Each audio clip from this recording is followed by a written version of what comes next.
Hello guys, welcome back to my channel. আবারও এসে গেছি তোমাদের সাথে শেয়ার করতে পনির বিরিয়ানির একটি খুবই সুস্বাদু রেসিপি। তাহলে চলো দেখতে থাকো আর সঙ্গে থাকো।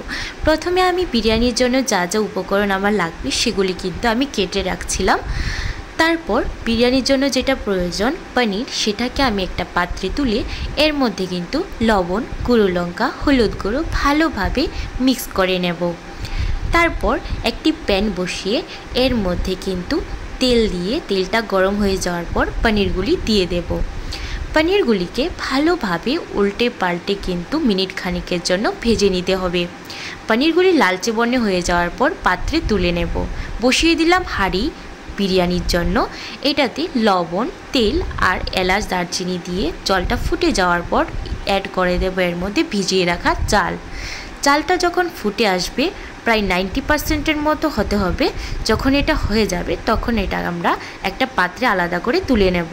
বসিয়ে দিলাম অপর সাইডে একটি কড়াই, এর মধ্যে দিয়ে দেব তেল আর দিয়ে দিলাম অনিয়নের টুকরোগুলাকে। ভালোভাবে আবারও নেড়ে চেড়ে একটু নুন দিয়ে দেব আর দিয়ে দেব আদা এবং রসুনের পেস্টটাকে।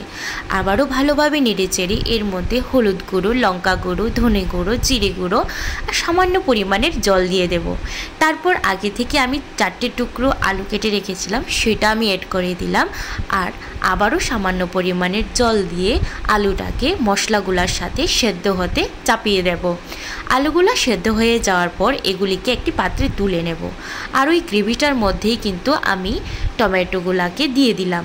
আবারও ভালোভাবে নেড়েচেড়ে টমেটোগুলার যখন নরম হয়ে যাবে এর মধ্যে কিন্তু অ্যাড করে দিলাম দই।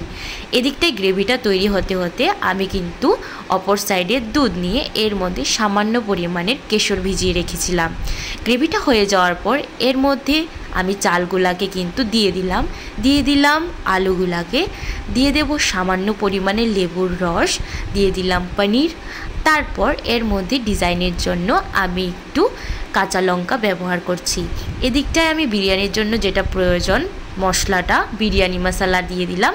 তারপর সামান্য পরিমাণে ঘি দিয়ে আবারও ভাতগুলাকে ভালোভাবে দিয়ে অপর থেকে আবারও ঘি দিয়ে কেশরটাকে দিয়ে ভালোভাবে চাপা দিয়ে 20 থেকে 25 মিনিটের জন্য লো ফ্লেমে হতে দেব। তারপর আর কি, তৈরি হয়ে গেল আমাদের এই সুস্বাদু পনির বিরিয়ানির রেসিপি।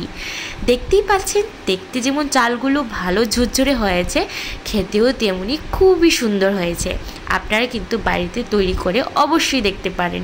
আমার কাছে তো খুবই ভালো লেগেছে, আপনারা ট্রাই করে কিন্তু অবশ্যই জানাবেন।